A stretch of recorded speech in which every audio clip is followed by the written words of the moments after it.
Welcome to the next lecture in the Bridges series. Today we will discuss the structural systems of bridges. We will start with the simplest and most commonly used beam bridges with freely supported, continuous and cantilever systems. Then the frame, stride, incline and integral bridges, arch bridges, hinge-less, dag and through arches, truss bridges with several types of trusses. Next, cable-stayed bridges in the classic and extra dosed version, and finally, suspension bridges, also starting from classic through hybrid and a ribbon solution. Let us recall from the previous lecture where we classified structural systems, how they look, and what they are characterized by. Beam bridges mainly work in bending.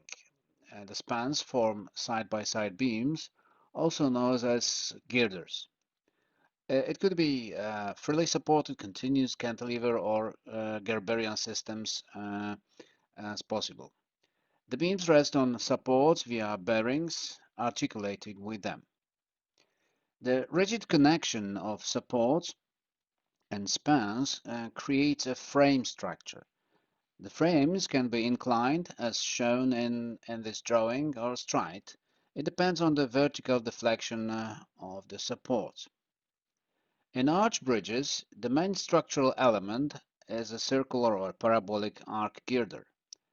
The deck can be suspended to the arch with hangers. Then we have through arch bridge, or it can be on the top of girders with the columns staying on the arch. It is called deck arch. Truss bridges have girders in the form of trusses with bars connected at nodes and transmitting only axial forces.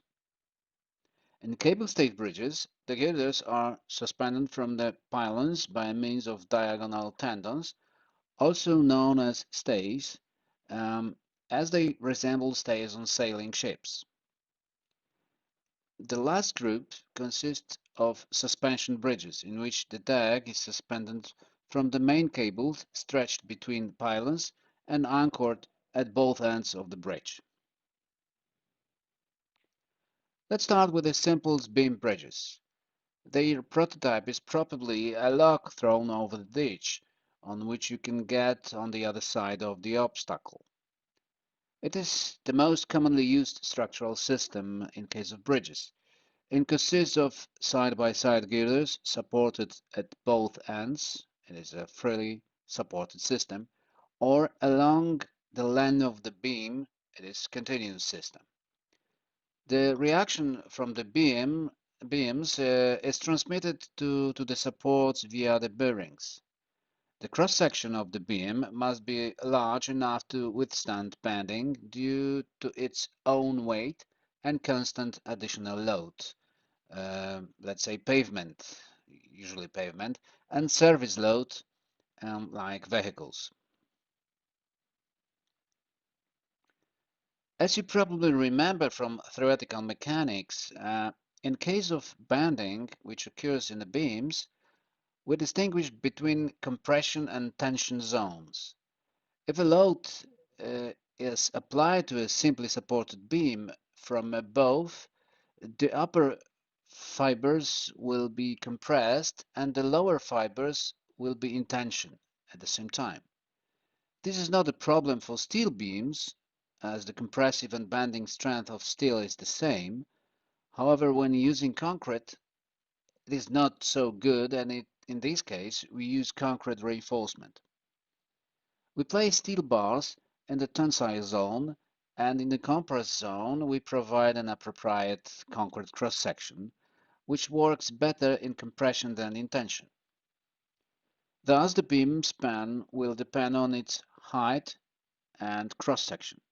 In order to increase the span, we must also increase the girder cross-section, especially its height.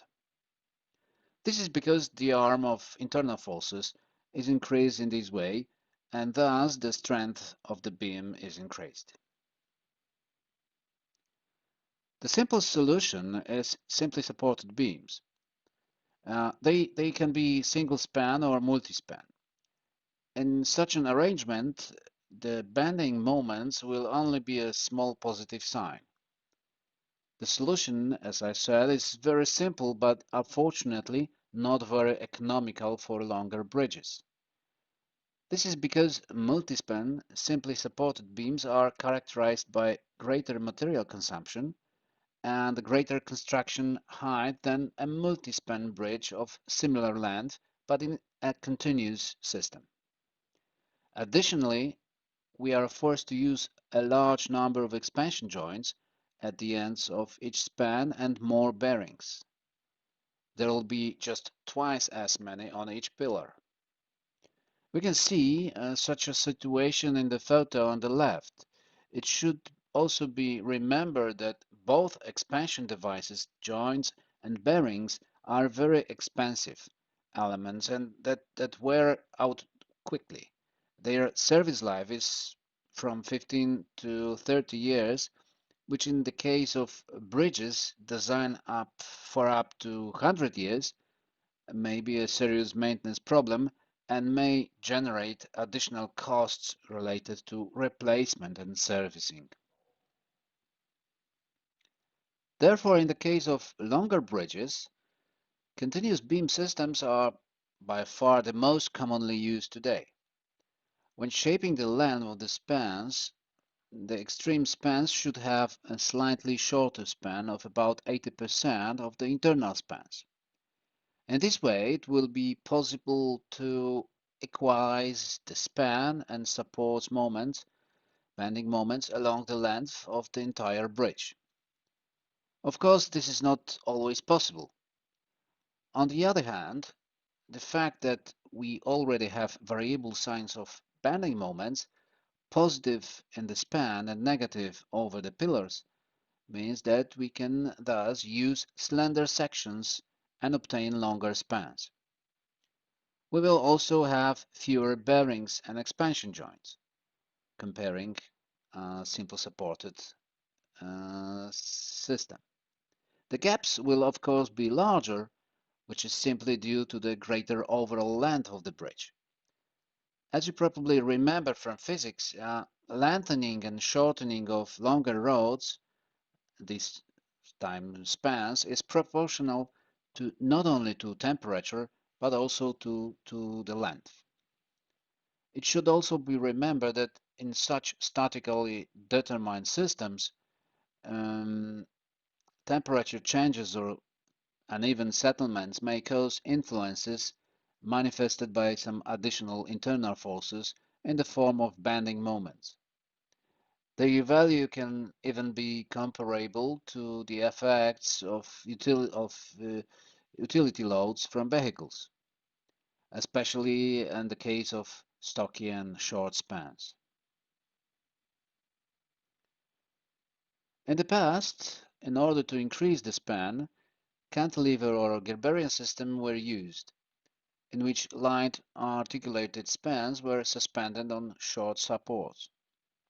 In this way, the static determinability of the system was still maintained. Unfortunately, such a solution requires the use of large number of joints, which are difficult both to manufacture and maintain. In fact, it is always some discontinuity in the structure of the span that requires protection, covering and servicing. After many years of use, it looks like these pictures. Corrosion occurs and the repair is only possible by lifting the overhang span and uncovering the support. In fact, most of these bridges have already been rebuilt. You can meet them in Gliwice and Kłodnica River. Such bridges, among others, the footbridge to Berbeckiego Street, and on the way to Chopin Park, or the viaduct over the railway tracks in the area of the intersection of Zabska, Chorzowska and Dąbrowska Street. I showed it at the second lecture. Now a few examples of beam bridges. At the top there is a typical two-span viaduct over a motorway or expressway. Hundreds of such bridges have been built on Polish roads in recent years. The pillar is replaced naturally in the separation strip, and it is possible to achieve a span length of about 30 meters, which allows for crossing both motorways roads. Unfortunately, this solution is not very effective because it is dominated by a large and difficult to transfer negative support moment. The second three-span solution is more often used in the case of water obstacles. Here the two-span system does not work because the pillar would have to be placed exactly in the middle of the riverbed, which is very bad, both from the point of view of safety and the risks associated with the foundation, but also aesthetic. It is more advantageous when the pillars are on both sides of the obstacle. Continuous beams are usually the longest bridges. They can have they can be even several dozen kilometers long with repeatable spans. Of course, we must use an expansion joint every few kilometers because the structure must be able to deform as a result of temperature changes. In such a system, sometimes large longitudinal slopes are used, especially in the mountains. On the other hand, a concave grade line should be avoided so that rainwater doesn't collect on the lowest spans. Drainage of such large bridges can be a very serious problem. Increasing the span of the span's forces, the use of variable heights of the girders. It becomes necessary already with spans over 60-70 meters. Differentiation can be linear or parabolic. The height of the girder above the support can be even twice as high as in the span. Such a differentiation causes a significant reduction of the span moment and strong increase in the negative support moment, forcing an additional redistribution of moments, of course. Today, these are usually bridges built with a cantilever technology and made of prestressed concrete. These tables can be used when selecting the maximum spans of beam bridges or the structural height. Depending on the type of load, construction material, and structural system, freely support, cantilevered, continuous, we read the range of the recommended slenderness. Here we have spans with slab girders, and here with the beam plate girders. Of course, increasing the number of girders will result in less slenderness, but also increasing the dead weight and, of course, the costs. A compromise must therefore always be found. Another group are frame bridges. In the beam bridges that I've shown so far, the spans and supports are independent. The spans are supported by bearings, which act as joints. The span can rotate or move relative to the support. On the other hand, in the frame bridge, the support is always rigidly connected to the span, creating a frame node. The span is then a bolt and the frame leg support. The cross-section of the spans of such bridges is often similar to beam bridges and may be T-shaped, plate or slab, or box-like. Calculations and design of such structures are already much more difficult than that of beam systems. There are many loads, cases, and additional influences resulting from the lack of static determinability. Moreover, the joint of the frame transom leg is usually difficult to construct, especially in a reinforced concrete bridge where a large number of bent bars usually of large diameter, will intersect. It should also be remembered that this is usually a strap structure that requires specific techniques and temporary support patterns during construction. By differentiating the stiffness of the legs of the frame and the transom and changing the conditions of fixing the legs into the foundations, we can shape the course of bending moments and thus the slenderness of the sections. And so, when using a rigid attachment of the legs, we get a moment of restraint in the foundation and large and variable moments at the height of the support. Instead, we reduce the span moment. On the other hand, the articulated fastening of the frame legs allows us to use slender sections of the supports, but increases the moments in the span. It also requires the use of a tie, which is not always feasible. We must remember that under the span we usually have some extreme roads or railroads or river flows there. We can create the different static frameworks, starting with three-hinged frames that are no longer used today, or sometimes double-hinged frames are used. You can also build multi-span frames with or without restraint. Here are examples of double-hinged frames without tie rod, which are usually built over roads running in a trench or over deep ravines. Small rectangular open or closed frames are often built as crossing for pedestrians or animals and as culverts under the road or railway embankment. The use of a triangle frame, an example such a forked support, allows us to reduce the span moment and thus increase the span of the structure or use a more slender cross section.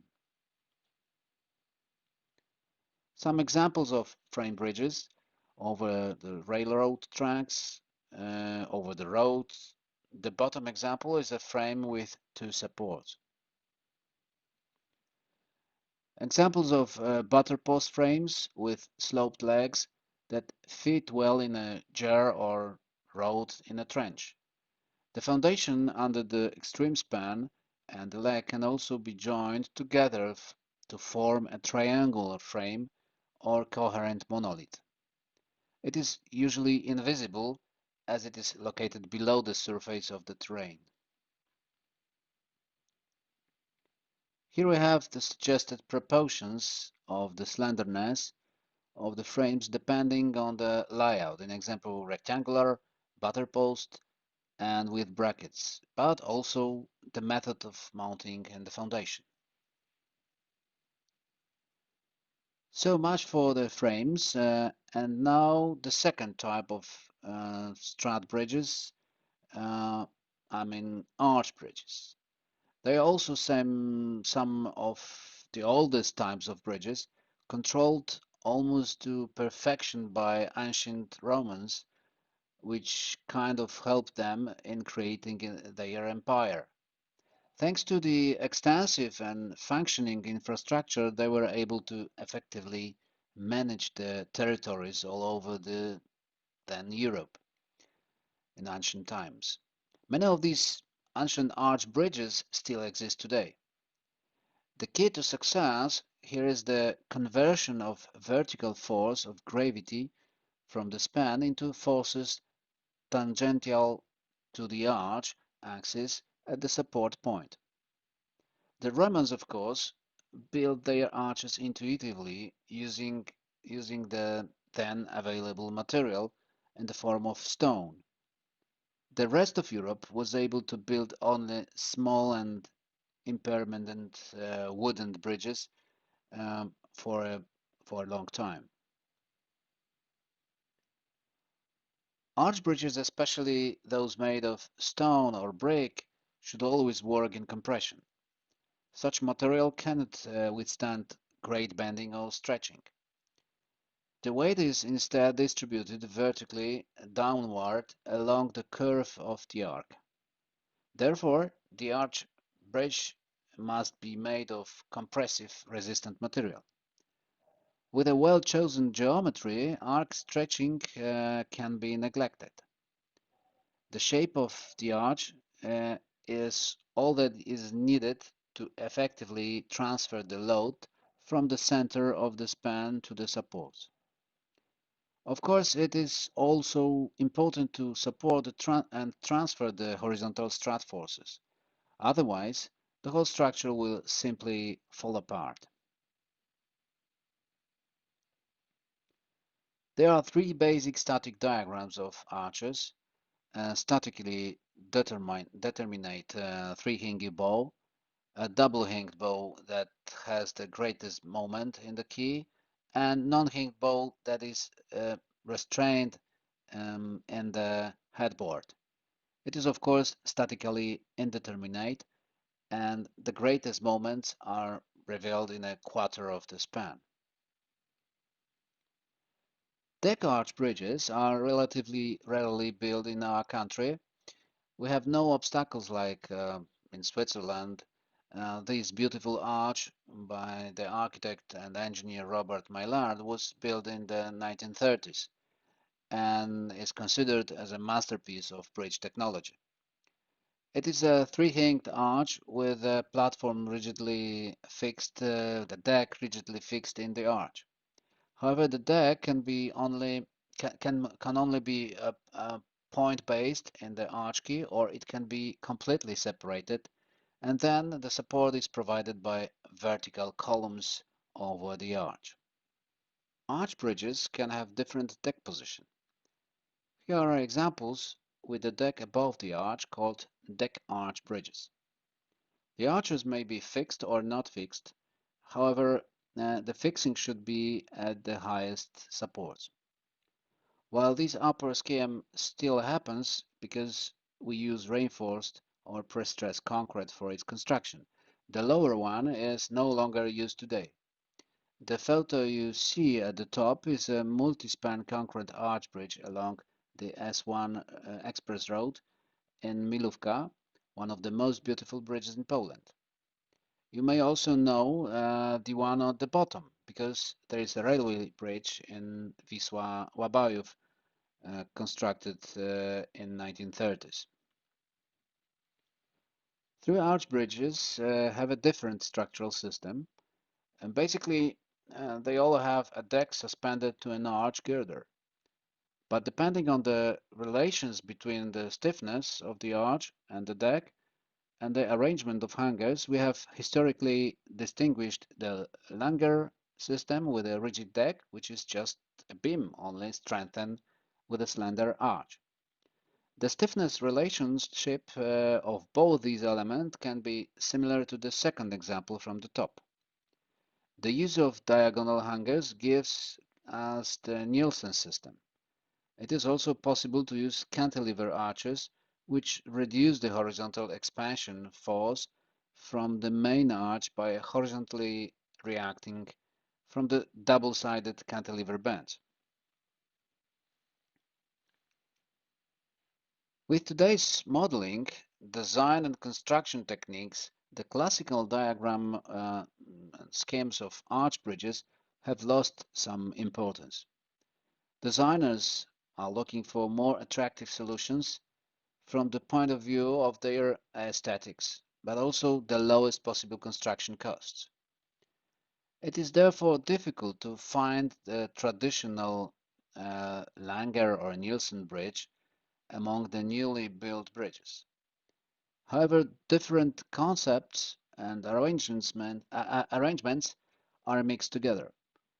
I allowed myself for such a systematic of design solutions in arch bridges. Of course, I'll focus on the through arch bridges because it is the most common solution in Poland.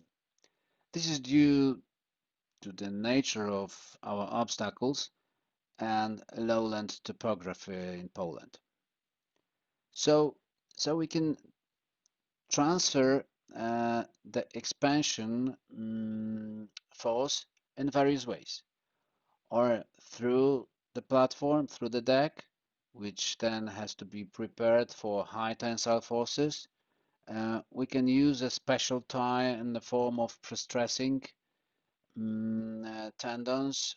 Mm, it is worth noting that both of these systems are statically determinate externally. So you can lift the whole bridge, lift up, um, holding it and in the bearing places and move it into another place. This is often used in the construction of such bridges. It can also transfer the struts to the ground, but we must have a good ground conditions, soil conditions. This will certainly be the case in the mountains with rocky ground, or we have to provide a suitable foundation with oblique inclined piles that will be able to transfer large horizontal reactions. Of course, such a bridge will be statically indeterminate and there will be additional difficulties in its construction. We can also use different layouts of hangars, such as vertical, radial, diagonal, and network mesh net. Much here depends on the creativity of the designers and the optimization of the entire system. The more densely you place the hangars, the more flaccid the bridge will come out and the greater the share of arcworks. Unfortunately, the costs will be also increased as hangars are usually made of a better quality steel and fastening of forced adjustments are expensive. Various types of deck can also be used. It may be entire concrete, composite in the form of steel, great steel girders on which is a reinforced concrete deck plate. It can also be entirely made of steel with orthotropic deck. All of these, of course, regardless of the material you use for the arch girder, which may be steel or concrete. Mm, As for the attachment of hangers connecting the arch girder with the deck, this can be done directly to the longitudinal girders. Then the stalk walking brackets will be rather outside the suspension plane. The cross members only stiffen the entire system. We can also attach hangers at the ends of the brackets that are an extension of the crossbeam system. In such a situation, the longitudinal girders rest on rigid cross members, which become an important load-bearing element. In such cases, the entire width of the bridge with the roads and sidewalks should fit between the suspension planes. Hangers are also usually oblique rather than vertical. Here I have several proportions of arch-through or half-through bridges with cantilever arches. Some examples of classic arch bridges. First, the concrete Hiltrop Bridge in Germany. Neckar Bridge, also concrete but with a tie. A Japanese bridge with a deck resting on arch girder. Um, the cross sections of the arch girder and deck are box-shaped. It is because the span of the arch is quite large, amounting to 150 meters. Here I have a bridge that rests directly on the arch, also a large span of 808 meters with the box sections.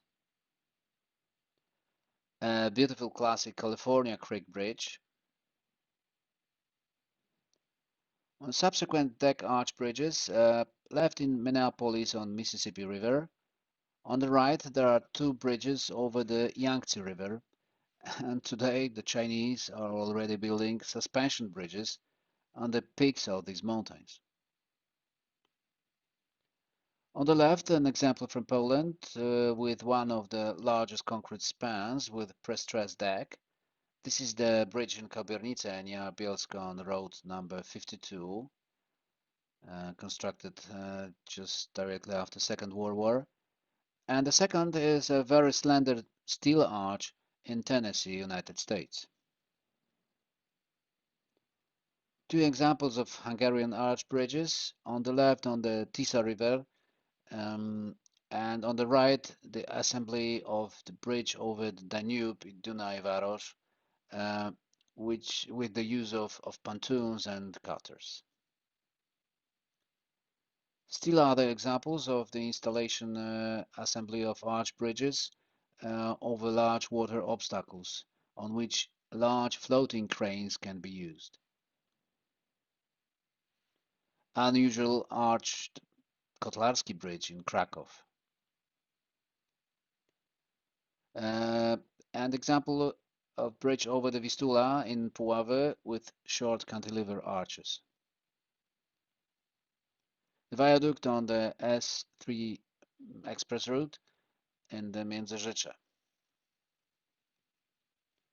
The viaduct with a network arch over the A1 motorway in the area of Piekary Junction. Railway viaduct with vertical hangers and the braking damper in the Bering area. A double arch bridge over the Vistula River in Toruń. Currently, they are the longest arch spans in Poland, 270 meters each. The main element of the truss bridge are lattice girders, truss girders. They consist of straight bars pinned together at nodes. The truss elements essentially only work axially, and thus the construction material, structural material, is efficiently used. As a result of a light and open work structure is obtained, which can have much longer spans than in the case of using plate girders. The disadvantage is the high labor consumption and high maintenance costs. In addition to the truss girders, a truss bridge should contain a system of top, bottom, and transverse bracing. Horizontal bracing, called wind chests, provide resistance to wind pressure and the stability of the compressed upper chord. The transverse braces ensure the transverse and torsional stiffness of the entire system. In addition, there are portal and frames that transmit the loads to the bearing and, of course, the deck elements with cross-end and longitudinal members. Over a century of designing and building truss bridges, various forms of truss have evolved. The greatest development was at the turn of the 19th and 20th centuries. The most common sections of truss bars are box or H-type. Box sections are more durable and easier to maintain. They used to be joined with rivets, today only welded. Of course, except for the necessary assembly connections. Here's an example of a cross-section of a railway and road truss bridge. An example of a truss bridge from the end of 19th century. This is the Hungarian Maria Valeria Bridge over Danube in Esztergom. Here is also a Hungarian Liberty Bridge over the Danube in Budapest. Here's an example of a two-span truss bridge from Wrocław. The same bridge during a load test. And a few more details of the connections and the nodes, which were connected with pre-stressing bolts due to the assembly method. The origins of suspension bridges probably also date back to a very distant past. The first to be built were primitive rope suspension bridges. Then iron chains were used instead of ropes. The rapid development of suspension bridges began after the use of steel main ropes. Suspension bridges are the only way to achieve record span lengths. Currently, they constitute over 20 of the largest spans in the world. Two examples of chain bridges from Budapest and Wrocław. It's Budapest again, Great Britain, and two famous Clifton and Tower bridges in London. At least here you can see what the enormous chains to which the bridge is suspended really look like. Here we can see the components of a suspension bridge. So we distinguish the main cable with hangers, pylons with saddles for passing the main cable, thrust blocks with cable bending and anchoring elements, and finally the stiffening girder on which the deck rests. Suspension bridges can be single span. Most often they are built as a three span. However, bridges with more than two pylons are very rare. The classification of suspension bridges may concern the support of a stiffening girder. It may be articulated or with a continuous span. Another classification is how the main cable are anchored. It may be internally anchored to the girder. Then the compressive forces are transferred to the platform, to the deck. But most often the rope is anchored externally. The arrangement of hangers is also classified. Vertical hangers are the most frequently used. Diagonal hangers increase vibration damping, while the mixed system additionally increases the stiffness of the entire system. We also distinguish different types of pylons. We can divide them due to the longitudinal arrangement, and here we have elastic used for long spans. Rigid ones give greater stiffness and are used in multi-span systems. Articulated joints rarely used and rather for short spans. Due to the transverse arrangement, we distinguish portal frames, concentrated oblique, and mixed systems. In contrast, the legs of the pylons can be vertical or inclined. There will be more in a minute when discussing the pylons of cable-stayed bridges. Cables are made of can be made of natural materials were used in the early suspension bridges. The chains and rod chains, then that was the next stage of development of suspension bridges. The tendons are arranged in a circular pattern to form one lifting rope in the form of parallel wire tendons, strand tendons, spiral strand, or wound wedge strands. On the other hand, hangers can be in the form of solid steel bars, steel poles, strand tendons, or parallel wire tendons. An important element is a stiffening girder with a platform. In a appropriate span design with too low torsional stiffness and poor aerodynamic properties was the cause of 1942 Tacoma Bridge catastrophe. Much has changed since then, and we are avoiding eye girders today, using more often truss and box ones. The cable anchorage structure consists of a foundation, a truss block, a deviator, and anchoring system with a securing chamber. This is the case with particularly large bridges. Anchorages can be divided into gravitational ones, and they use the mass of a truss block. They are the most commonly used. and the tunnel ones. The tearing forces are transferred directly to the ground. However, the ground conditions must allow it. Ribbon bridges are a very interesting solution in the group of suspension bridges. These structures have been known for many years.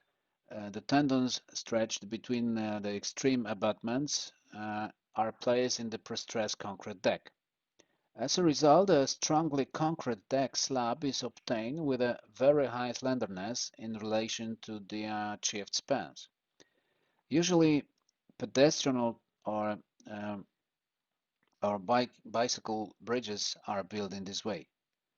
The problem is the naturally occurring concave grade line and the drainage of such a bridge. The water must be discharged directly into the area under the bridge. We are not able to collect it.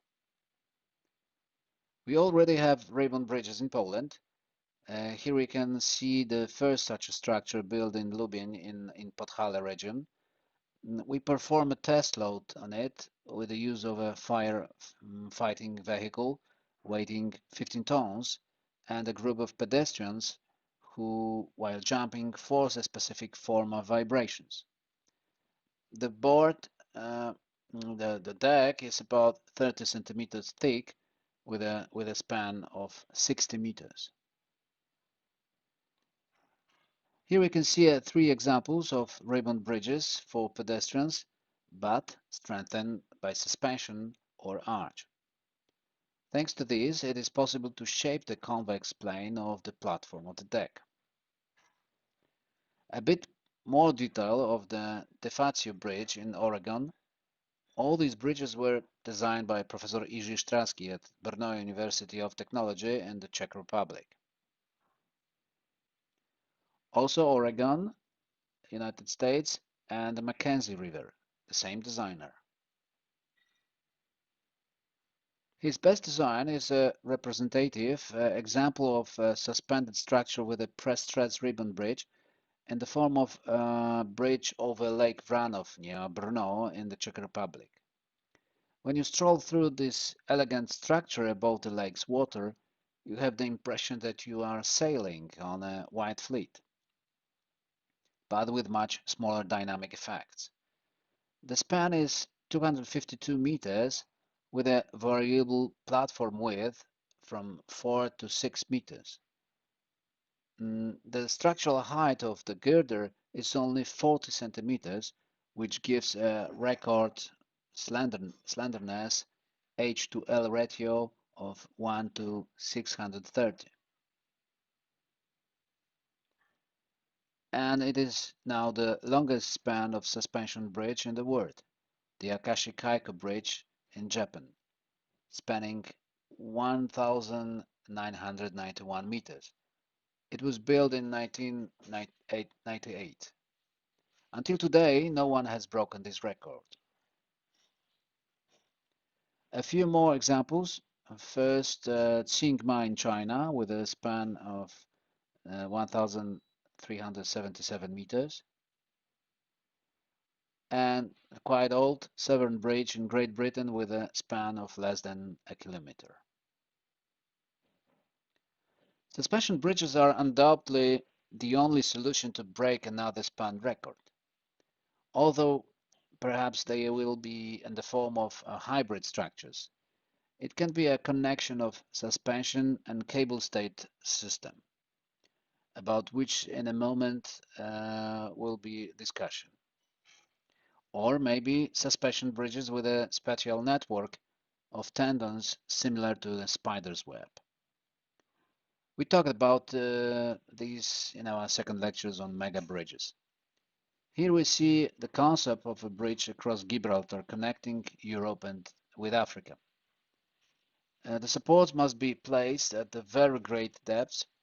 Effects of wind in the 5 kilometers long span are to be transferred. The estimated construction costs are just $15 trillion. The amount is virtually unimaginable. Now we come to the last group of cable-stayed bridges. This is a completely different construction system than suspension bridges shown above. The idea for such a solution is completely new for the history of bridge engineering. The first cable-stayed bridge was built in Sweden in 1955. Today it is most often used for long spans over 300 meters. Up to 1,000 meters, they are the most economical structures. Only three such bridges in the world exceeded the span of 1 kilometer.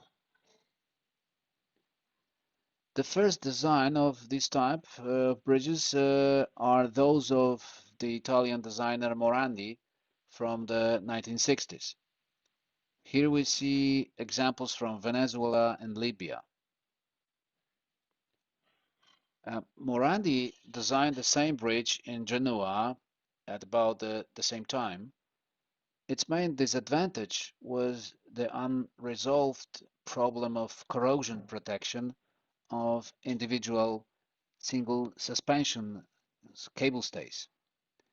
Um, the inspections indicated progressive damage and weakness of this bridge, even its demolition was considered. Unfortunately, the administration did not react in time. In August 2018, there was a tragic disaster in which 43 people were killed. Today, there is a new bridge in this place, however, with a classic beam form. In cable-stayed bridges, the beam carries the vertical loads from the vehicles. The suspension rods provide indirect support, or rather suspension, of the span. As a result, it can be longer. The basic shape of the suspension bridge is made up of a series of overlapping triangles, pylon, tendon, girder. All these elements work mainly with axial forces. High-strength steel tendons are in tension, while the pylon and girder are in compression. Basically, axially working elements are simply more efficient than bending elements. Of course, we are dealing with bending in the case of the span of the girder, but these effects are reduced by the horizontal compression components and the vertical lifting component from the tendons. Here I have basic proportions of cable-stayed bridges that you can use in your conceptual design. The height of the girder may be related to the span length or the distance between the tendons anchoring in the girder. On the other hand, the height of the pylon is a function of the span, the height of the deck position, and the central span. The tendons may have a different arrangement. Harp, the most classic look, fan, effective, but there is a little space at the top for anchoring the tendons. Radial, interesting when using one plane of the tendons. The tendons in a direction uh, parallel to the bridge axis may be in one plane with a deck or the roadway separated at that time, in two planes with vertical tendons, or in two planes and inclined to the pylon head. For the construction of pylons, concrete is most often used with the use of sliding formwork or steel in the form of coating, sometimes filled with concrete. Concrete precast elements are used less frequently. Pylon shapes are single towers, H-frames, A-frames, or diamonds. Most cable-stayed bridges have orthotropic steel decks. Platform the decks combined with a reinforced concrete slab are equally popular. Recently, a lot of fully concrete bridges have also been built. A few examples of concrete girders showing how to suspend, how to fix them and anchor the tendons. Extradose bridges are translated as bridges with added stress. These are no longer classic pre-stressed bridges because the pre-stress is above the girder. The tendons are above the girder. But also cable-stayed bridges are not typical because the slope, the inclination of the tendon is much smaller. In a typical cable-stayed bridge, the pylon above the bridge is quite tall and has a height of at least half of the span. The tendons provide vertical support, or rather suspension, and should have an appropriately sharp angle.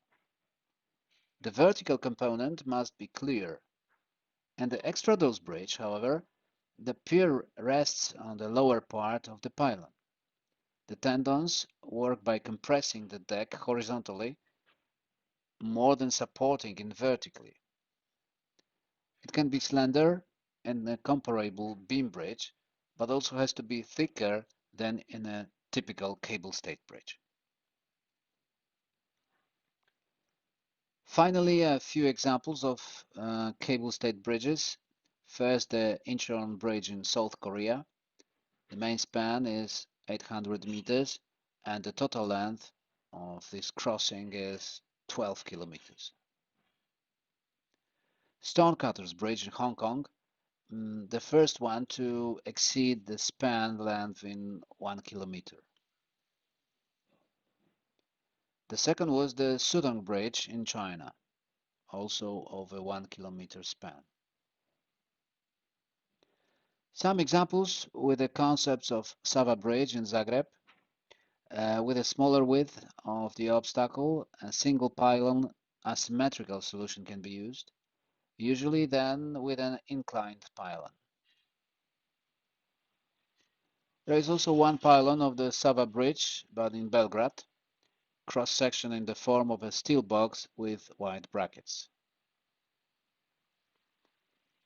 This time the Danube River near the border of Bulgaria and Romania, and the multi-span extradose bridge. The famous Millau Viaduct in France, with the world's highest pylon. One of the world's first extradose bridge. Additionally interesting due to the use of trapezoidal sheet for the webs or of the cross section, box cross section. A few photos from the construction site of this bridge. Please also pay attention to the refined aesthetic details in the area of the pylon and much more. The Swiss extradose bridge is also one of the first of its kind. It will be a little better to see this bridge in the pictures, and it is extremely photogenic.